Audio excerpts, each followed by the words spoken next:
नमस्कार, आप देखना शुरू कर चुके हैं पर्दे के पीछे। मैं हूं आपका दोस्त हर्ष शर्मा। मार्केट के जो हालात हैं, शुरुआत एक शेयर से ही करते हैं। यहाँ हर दिन एक नया इम्तिहान होता है, मुनाफा भी किस्मत से और नुकसान भी मेहमान होता है। तो चलिए शो का आगाज करते हैं। यहाँ पे सबसे पहले एक छोटे शेयर से ही यहाँ पर बात करते हैं और क्या ज़बरदस्त तेज़ी स्टॉक में देखने को मिली है। पूरा बाजार एक तरफ और ये शेयर जो है एकदम मस्त। हम लोग बात कर रहे हैं अबांस एंटरप्राइजेस की। शेयर ने नया 52 वीक हाई बनाया, 42 के लेवल को पार करता हुआ दिखा। एक हफ्ते के अंदर आप देखिए 65% तक ये चढ़ गया। अब आप ये देखिए शेयर की तेजी के पीछे की वजह क्या रही। एफआईज जो है वो लगातार इसमें जो है बढ़त बनाते हुए दिख रहे हैं, अपनी होल्डिंग जो है वो बढ़ाते हुए दिख रहे हैं। इस कंपनी में पिछले 4 क्वार्टर में लगातार विदेशी निवेशकों ने हिस्सेदारी बढ़ाई है। क्वार्टर 1 FY26 के हिसाब से देखें तो होल्डिंग थी 13.8%। क्वार्टर 2 आते आते 13.9% हो गई। क्वार्टर 3 आते आते ये होल्डिंग बढ़कर 15.2% हो गई यहाँ पर। और इसके बाद जो क्वार्टर 4 रहा अबांस एंटरप्राइजेस के हिसाब से अगर आप देखें एफआईएस की होल्डिंग का 20.3% तक ये पहुंच गई, 20% के पार निकल गई है एफआईएस की होल्डिंग यहाँ पर। अब इस कंपनी के बिजनेस मॉडल की बात करें यहाँ पे तो देखिए agree commodities, precious metals trading, in securities, derivative contracts में ट्रेडिंग करती है कंपनी। लेकिन एक बात आप यहाँ पर समझ लीजिए, जितनी तेज़ी से स्टॉक ऊपर जाता है ना उतनी तेज़ी से नीचे भी आता है। तो बहुत ही सावधान रहिए, कॉशियस रहिए और जब भी निवेश करें अपने आप वित्तीय सलाहकार की राय यहाँ पर ज़रूर लीजिए। दूसरी कंपनी की बात करते हैं HFCL की। ये शेयर में करीब 11% तक का उछाल देखने को मिला। दरअसल कंपनी ने मार्च तिमाही के मजबूत नतीजे पेश किए, जिसके बाद शेयर भागता हुआ दिखा। कंपनी ने इस तिमाही में शानदार टर्न अराउंड दिखाया है। 178 करोड़ के शुद्ध मुनाफा जो है वो कंपनी ने दर्ज किया, जबकि पिछले साल सेम तिमाही में 81 करोड़ का घाटा था। यानी कि आप ये सोचिए कि घाटा जहां पर था डबल मुनाफा यहाँ पर, जो एक तरीके से घाटे के सामने पूरी तरीके से टर्न अराउंड हो गई। यहाँ पर कंपनी रेवेन्यू सालाना आधार पर दुगने से ज़्यादा बढ़ा। आप सोचिए रेवेन्यू के मोर्चे पर भी डबल स्थिति देखने को मिली। पहले 800 करोड़ था, वहाँ से बढ़कर 1824 करोड़ पर आ गया। ऑपरेटिंग परफॉर्मेंस की बात करने की ज़रूरत है, यहाँ पर बड़ा सुधार देखने को मिला। एबिटा की बात करें यहाँ पर 315 करोड़ रहा, जबकि पिछले साल 36 करोड़ था। 36 करोड़ के सामने 315 करोड़, कितना बड़ा नंबर देखेगा आपको। FY26 के लिहाज से अब कंपनी ने क्या किया, डिविडेंड जो है प्रति शेयर के हिसाब से 20 पैसे के डिविडेंड का ऐलान किया। आगे के लिए कंपनी का जो आउटलुक है वो काफ़ी ज़्यादा मजबूत है। एबिटा मार्जिन जो है FY26 में 16.7% से बढ़कर FY29 तक के लिए कंपनी ने जो उम्मीद जताई है वो 20 से 21% तक पहुंचाने की करी है। FY27 तक 70% से ज़्यादा रेवेन्यू प्रोडक्ट बिजनेस से लाने का लक्ष्य लेकर चल रही है यहाँ पे। और एक्सपोर्ट के मोर्चे पे भी काफ़ी बेहतर स्थिति जो है कंपनी की तरफ से प्रिडिक्ट की जा रही है। वैल्यूएशन की बात करें, अगर इसका P12 ट्रेलिंग मंथ के हिसाब से देखें तो आपको काफ़ी ऊंचा दिखेगा यहाँ पर। और यहाँ पर अगर आप देखें शेयर BSE 500 इंडेक्स में शामिल है, साथ में ये जो है T+1 ग्रुप में ये ट्रेड करता है। यानी कि साफ तौर पे आज शेयर खरीदेंगे या बेचेंगे तो अगले दिन पैसे या फिर शेयर जो आपके अकाउंट में आ जाएंगे। अब हम लोग बात करते हैं यहाँ पे मास्टर बैच और पॉलीमर कंपाउंड सेगमेंट, यानी कि कच्चे प्लास्टिक की प्रमुख कंपनी जो इस बिजनेस में डील करती है उसका नाम है प्लास्टी ब्लेंड्स इंडिया। इस कंपनी ने नतीजे जो है वो अपने पेश किए, जिसके बाद जो है शेयर करीब आप देखिए 15.5% जो है वो चढ़ता हुआ दिखा है। यहाँ पर 181 के भाव पर आ गया है यहाँ पर। यानी कि नतीजे अच्छे रहे तब जब कंपनी लगातार कच्चे माल की कीमतों में उतार चढ़ाव देख रही है। पूरी दुनिया में हम लोग देख रहे हैं किस तरीके का कंसर्न है यहाँ पे, युद्ध को लेकर स्थितियाँ जो इस तरीके की हैं। एक हफ्ते के अंदर स्टॉक जो है वो 8% चढ़ गया, एक महीने के अंदर 33% ये स्टॉक जो है वो भाग गया। आपको बता दें कि स्टॉक ने जो अपना 52 वीक हाई है इसका अगर आप देखें तो 232 रुपये है। कंपनी के पी रेशो को देखें 12.9 है, जो कि वैल्यूएशन के लिहाज से संतुलित बैलेंस दिखती है। अब नतीजों की बात कर लेते हैं। चौथी तिमाही में कंपनी ने ज़बरदस्त वापसी करी है, रेवेन्यू बढ़कर 214 करोड़ रुपए हो गया है, जो कि करीब 13% की ग्रोथ दिखाता है। नेट प्रॉफिट जो है 6.5 करोड़ से बढ़कर सीधा 14 करोड़ के आसपास पहुंचता हुआ दिखा। यानी कि क्वार्टर ऑन क्वार्टर आधार पर दुगने से भी ज़्यादा बढ़ोतरी होती हुई दिखी है। कंपनी ने 3 रुपये प्रति शेयर फाइनल डिविडेंड का भी जो है यहाँ पर जो है सिफारिश करी है यहाँ पे। और हम सब जानते हैं कि शेयर जो धारक है उनकी मंजूरी के बाद ये लागू होता हुआ भी दिखेगा। इस हफ्ते फार्मा सेक्टर का एक ऐसा शेयर कोहेंसिस लाइफ साइंस ऐसा भागा कि वो रुका ही नहीं। आप इंटरडे ट्रेडिंग में अगर आप यहाँ पे देखें, क्योंकि हफ्ते के दौरान एक दिन ऐसा हुआ कि 17% तक चढ़ गया, 18% तक चढ़ता हुआ दिखा। हफ्ते भर में आप देखिए 34% तक जो है स्टॉक जो है वो चढ़ता हुआ यहाँ पर दिखा है, छलांग लगाई है। लेकिन आपको बता दें अभी भी ये अपने 52 वीक हाई से करीब आप देखिए 1180 है इसका 52 वीक हाई, तो वहाँ से काफ़ी नीचे ट्रेड कर रहे हैं। अब तेज़ी की पीछे की वजह भी समझ लेते हैं। अब हुआ क्या, दरअसल कि कंपनी ने उमंग वोरा को नया एग्जीक्यूटिव चेयरमैन और ग्रुप CEO नियुक्त किया है। वो 1 मई से एग्जीक्यूटिव चेयरमैन और 20 मई से ग्रुप सीईओ पद को संभालेंगे।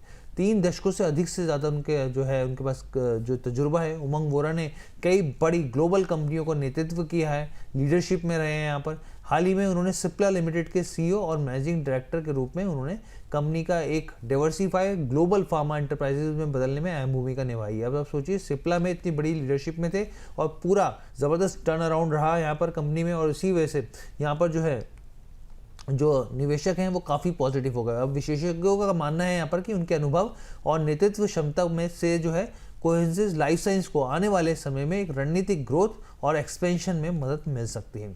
आगे बढ़ते हैं, एक और कंपनी की बात करते हैं। टेलीकम्युनिकेशन इक्विपमेंट की कंपनी है स्टरलाइट टेक्नोलॉजीज। इसके नतीजे भी आते हुए देखे इस हफ्ते, इसमें तूफानी तेजी रही। वहीं कंपनी ने, आप देखिए Q4 की बात करें यहाँ पे, तो एक मजबूत प्रदर्शन करके दिखाया। हालांकि शेयर जो है वो 5% टूट गया, गिरावट दर्ज होती हुई दिखी।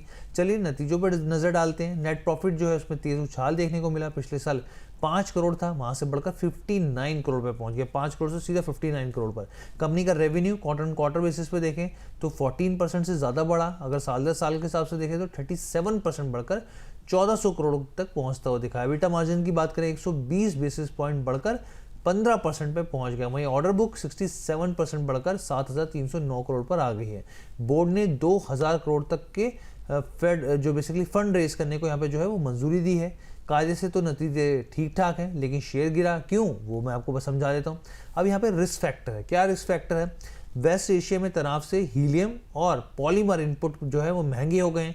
लागत पर दबाव बढ़ सकता है। हालांकि अमेरिकी टैरिफ जो 50% था, वहाँ से 14-15% की रेंज में आ गया। तो यहाँ पर एक पॉजिटिव स्थिति दिखती है। अगर आप वैल्यूएशन के हिसाब से देखेंगे, यहाँ पर डेट टू एबिटा देखेंगे यहाँ पर, तो कंपनी अपनी कमाई से 1.2 साल, मतलब 1 साल 2 महीने से कम समय में कर्ज चुका सकती है। इतनी कंपनी के अंदर क्षमता है। तो ये जो चीज़ें हैं आपको ध्यान रखना चाहिए।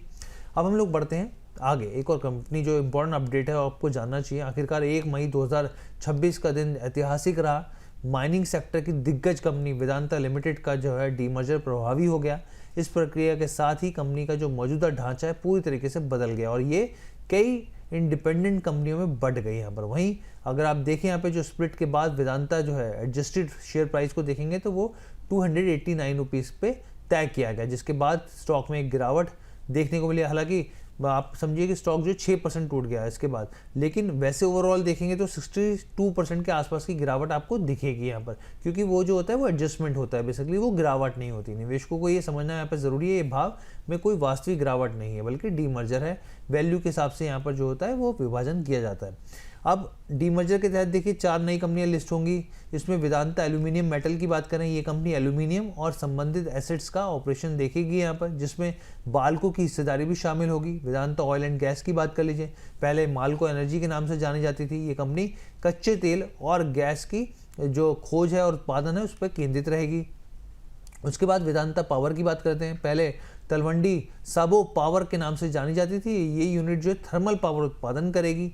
वेदांता आयरन एंड स्टील की बात कर लीजिए, ये कंपनी आयरन और फोरस यहाँ पे आयरन ओर होती है और फेरस मेटल्स होते हैं उस पर कारोबार संभालती हुई दिखेगी।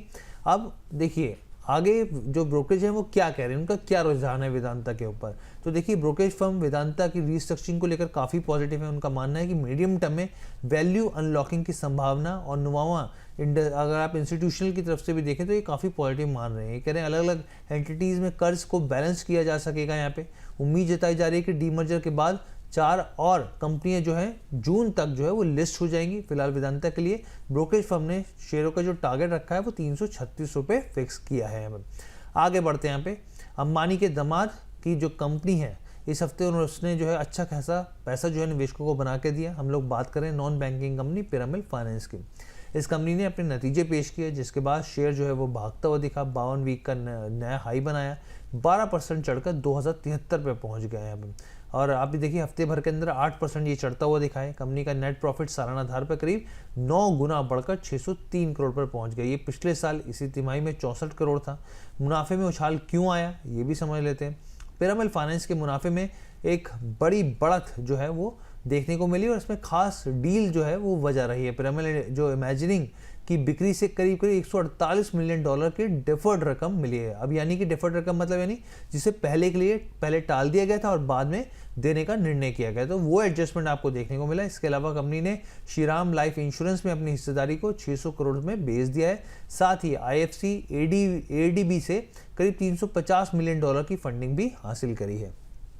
पिरामिड फाइनेंस का जो एसेट अंडर मैनेजमेंट है AUM जो है FY26 में 25% बढ़ा है। यहाँ पर ओपेक्स टू AUM घटकर 3.4% पे आ गया, जो पहले 4% था। यानी कि पहले हर 100 रुपये के AUM पर 4 रुपये खर्च हो रहे थे, लेकिन अब ये खर्च घटकर 3.4 हो गया। यानी कि कंपनी जो है और ज़्यादा एफिशिएंट हो गई है।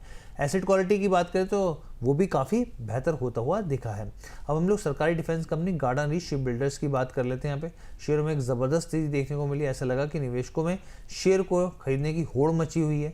BSE पर शेयर 16% तक उछल गए। यहाँ पर 3,340 के रुपए के हाई बनाते हुए दिखे। हालांकि बाजार में दबाव के चलते शुक्रवार को एक गिरावट जरूर देखने को मिली। अब तेजी क्यों आई ये भी समझ लेते हैं। कंपनी ने जो नतीजे पेश किए वो बहुत शानदार थे। शुद्ध मुनाफा 24% बढ़कर 303 करोड़ पे पहुंच गया। ऑपरेशन से रेवेन्यू 29% की बढ़ोतरी के साथ आप देखिए 2000 करोड़ के पार निकल गया। हालांकि खर्च जो है वो जरूर बढ़ता हुआ दिखा है। कंपनी ने शेयर होल्डर को करीब ₹6.70 के प्रति शेयर के फाइनल डिविडेंड का ऐलान भी किया है।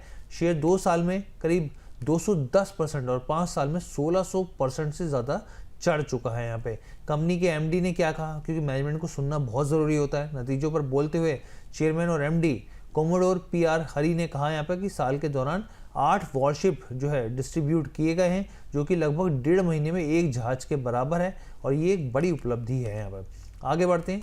इस हफ्ते बंधन बैंक जो है शेयर होल्डर्स का ने ज़बरदस्त मुनाफा कमा कर दिया। शेयर जो है 14.5% तक उछला और 204 के हाई बनाता हुआ दिखा। इसका नया 52 वीक हाई जो है ये वहाँ तक पहुँच गया। एक हफ्ते के अंदर शेयर 17% तक चढ़ गया। अब बैंकिंग शेयर में शानदार तेज़ी क्यों रही, आइए ये भी समझ लेते हैं। बंधन बैंक का शुद्ध मुनाफा सालाना आधार पर 68% बढ़कर 534 करोड़ रुपए पे आ गया। शुद्ध ब्याज आय की बात करें 1.4% जो है ये बढ़ोतरी के साथ करीब 2,795 करोड़ रुपए हो गई।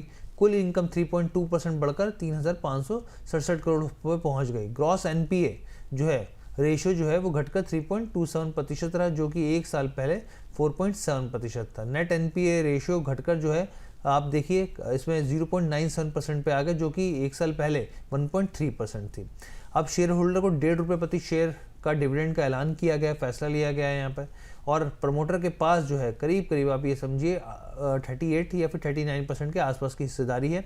स्टॉक में एक अच्छा मोमेंटम देखने को मिल रहा है। CLSA की रिपोर्ट है, आउट परफॉर्म की रेटिंग दी है और टारगेट प्राइस बढ़ाकर 220 रुपये जो कर दिया है यहाँ पे। और उनका मानना है कि आने वाले क्वार्टर्स में एक अच्छी एसेट क्वालिटी में सुधार और एक अच्छी ग्रोथ जो है वो स्टॉक में देखने को मिल सकती है। KFC और पिज़्ज़ा हट के नाम से जाने वाली सफायर फूड्स इंडिया के शेयरों में ज़बरदस्त तेज़ी लौटती देखी। कंपनी के जो शेयर हैं NSE पर करीब 20% उछल गए, 208 के हाई तक पहुंचते हुए देखिए। हफ्ते में शेयर जो है वो 20% की छलांग लगाता हुआ दिखा। हालांकि आपको बता दें शेयर अपने 52 वीक के निचले स्तर आप सोचिए कि 140 से करीब 50% जो है वो रिकवर हो चुका है। एक अच्छी तेज़ी देखने को मिल रही है। ये तेज़ी शेयर में क्यों आई ये समझ लेते हैं। कंपनी ने मार्च तिमाही के नतीजे पेश किए। हालांकि कंपनी को इस तिमाही में करीब 12.5 करोड़ का शुद्ध घाटा हुआ, यानी कि कंपनी लॉस में हो गई, उसके बावजूद स्टॉक चढ़ गया। अब आप ये समझिए कि पहले जो था 2 करोड़ के आसपास का मुनाफा था। ये घाटा मुख्य तौर पर अगर आप देखें तो एकमुश्त नुकसान के कारण होता हुआ दिखा है। इसके अलावा अगर आप अन्य आय भी देखेंगे तो वो भी घटती हुई दिखी है। 13 करोड़ से घटकर 5 करोड़ के आसपास हो गई। इसके बावजूद रेवेन्यू साल दर साल के हिसाब से 11.4% बढ़कर करीब 790 करोड़ हो गया है। एबिटा में 17% की बढ़ोतरी दर्ज की गई है। एबिटा मार्जिन भी बढ़ता हुआ दिखा है, 14.9% से बढ़कर 15.7% पर आ गया। अब सही मायनों में तेजी की वजह क्या है वो समझ लेते हैं, क्योंकि देखिए यहाँ पर जो प्रॉफिट है वो तो घुसता हुआ दिखा है।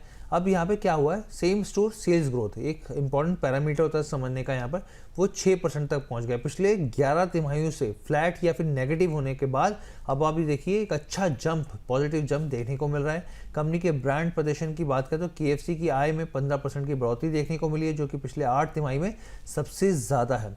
वहीं पिज़्ज़ा हट इंडिया की बात करें तो आय में 6% की गिरावट आती हुई दिखी है। Brokerage firm Emkay global financial ने सफायर फूड्स में बाय की रेटिंग के साथ 300 रुपये के टारगेट्स भी दे दिए हैं। आगे बढ़ते हैं, अनिल अंबानी की बात करते हैं। इनकी जो परेशानियां वो ख़त्म होने का नाम ही नहीं ले रही, रुक ही नहीं रही है।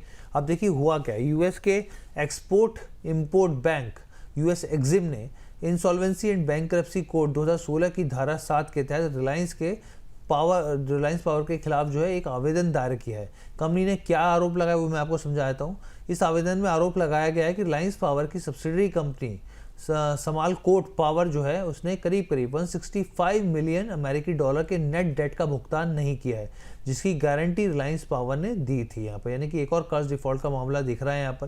रिलायंस पावर ने क्या कहा, क्योंकि उनका वक्तव्य भी जानना जरूरी है। रिलायंस पावर ने कहा कि भाई 29 अप्रैल 2026 को ट्रेडिंग अवधि के बाद एक्सचेंजों को उन्होंने जो जानकारी दी, उनका कहना है कि कंपनी ने ये आवेदन जो है वो किसी भी तरीके से हम लोग ये है आधारहीन है, किसी भी तरीके से जो भी आरोप लगाए जा रहे हैं वो गलत है, यहाँ पर हम लोग इसकी बात नहीं मानते। वहीं दूसरी खबर क्या आई यहाँ पर, दूसरी खबर आई यहाँ पर कि जो बड़े बैंकिंग घोटाले हैं उस मामले में सुप्रीम कोर्ट ने सुनवाई जो होने वाली थी वो 8 मई तक टल गई है। ये पूरा मामला हज़ारों करोड़ रुपए के कथित लोन जो फ्रॉड है उसका मामला है। सुप्रीम कोर्ट ने एक जनहित याचिका पर सुनवाई कर रही थी जो सुप्रीम कोर्ट है, और याचिका में आरोप लगाया गया कि अनिल अंबानी ग्रुप की कंपनियों ने करीब 40,000 करोड़ रुपए से अधिक के बैंक लोन में धोखाधड़ी की है, और इस मामले में की जो अदालत की निगरानी में जांच होनी चाहिए। सुनवाई के दौरान सॉलिसिटर जनरल तुषार मेहता ने अदालत को बताया कि सीबीआई और ईडी ने जो है अदालत के पिछले आदेश के अनुसार नई स्टेटस रिपोर्ट दाखिल की है।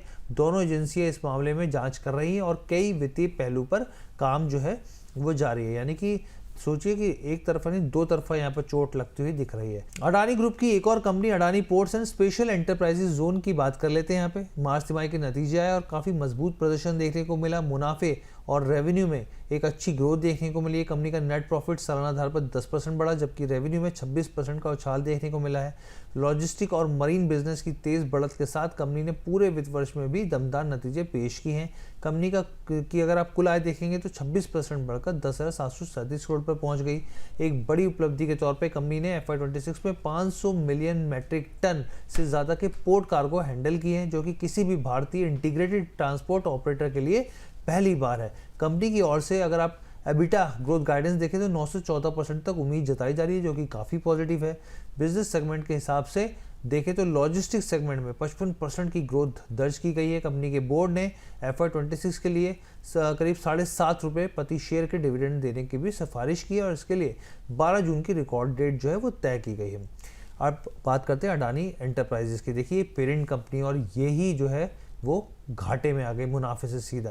कंपनी ने 220 करोड़ का घाटा दर्ज किया है, जबकि पिछले साल सेम तिमाही में देखें तो 3,844 करोड़ का मुनाफा। सोचिए कितना बड़ा गैप है, 3,844 करोड़ के मुनाफे के सामने 220 करोड़ का, यानी कि मुनाफा तो गया ऊपर से घाटा भी आ गया यहाँ पर। तो ये एक बड़ा सेटबैक है यहाँ पर। हालांकि कंपनी की रेवेन्यू जो है उसमें एक अच्छी बढ़त देखने को मिल रही है। रेवेन्यू 20% बढ़कर करीब 32,440 करोड़ के आसपास पहुंच गया। ऑपरेटिंग परफॉर्मेंस को देखें तो यहाँ पर एबिटा की बात करें तो यहाँ पर एक हल्की बढ़त देखने को मिली है। यहाँ पे एबिटा मार्जिन की बात करें तो यहाँ पर देखिए 13.5% से घटकर ये 11.5% पे आ गया। मतलब कमाई बढ़ी लेकिन मार्जिन पर दबाव रहा है। वहीं दूसरी ओर कंपनी ने 15,000 करोड़ तक फंड रेज करने का प्रस्ताव जो है मंजूरी दे दी है। ये फंड यहाँ पर कई तरीकों से जुटाया जाएगा, जिसमें प्राइवेट प्लेसमेंट, फाइनेंशियल इशूज़, आखिरी मंजूरी जो है इसकी होती हुई दिखेगी। यहाँ पे 24 जून को AGM होने जा रही है यहाँ पर, जहाँ पे शेयरधारकों की मंजूरी ली जाएगी। और मैं आपको बता दूं कि कंपनी के बोर्ड की तरफ से यहाँ पे करीब ₹1.30 प्रति शेयर के इक्विटी शेयर के डिविडेंड की भी सिफारिश की गई है। आगे बढ़ते सोलर एनर्जी की बात करते हैं। यहाँ पे एक सेक्टर, इस सेक्टर की जो प्रमुख कंपनी है वारी एनर्जीज की, शेयर में तेज गिरावट देखने को मिली। कंपनी की चौथी तिमाही में अगर आप देखें तो नतीजे जो हैं आने के बाद स्टॉक 11% तक टूट गया, 3,112 रुपये पर आ गया। हालांकि कारोबार के मोर्चे पर देखिए तो कंपनी के नतीजे अच्छे रहे। अब आपके मन में सवाल होगा कि भाई नतीजे ठीक रहे तो फिर स्टॉक क्यों गिर गया। तो पहले नतीजों को देख लेते हैं। देखिए आय और प्रॉफिट दोनों में एक अच्छी खासी बढ़त देखने को मिली है। कंसोलिडेटेड नेट प्रॉफिट 71% से ज़्यादा बढ़कर 1,061 करोड़ पर दर्ज हुआ। पिछले साल समान तिमाही में 619 करोड़ था। ऑपरेशन से रेवेन्यू देखें तो एकदम डबल होता हुआ दिखा, 111% तक ये चढ़ता हुआ दिखा। यानी कि कंपनी की ने बिक्री के मोर्चे पे शानदार विस्तार किया है। बाजार को निराशा सबसे बड़ा कारण रहा एबिटा मार्जिन का, इसमें तेज गिरावट देखने को मिली। कंपनी की ऑपरेटिंग एबिटा 70.9% जो है वो बढ़ता हुआ दिखा है, लेकिन एबिटा मार्जिन जो है वो 23% से घटकर सीधा 18.5% पे आ गया। यानी कि कंपनी ज़्यादा बेच तो रही है लेकिन हर बिक्री पर जो कमाई हो रही है वो कम हो रही है, यानी यही वजह है निवेशकों के, जिस वजह से यहाँ पे जो नंबर्स है वो मिले जुले के तौर पे आपको देखने को मिल सकते हैं। अब ब्रोकरेजेस क्या कह रहे हैं, न्यूमरा का कहना है कि भाई आप इस पर खरीदारी कर सकते हैं, 3750 का लक्ष्य है और ये करीब 17 से 18% का अपसाइड दिखा रहा है। तो ये ओवरऑल शो था। उम्मीद करते हैं आपको पर्दे के पीछे हमारा ये एपिसोड पसंद आएगा। फिलहाल के लिए इजाज़त दीजिए, बहुत बहुत धन्यवाद।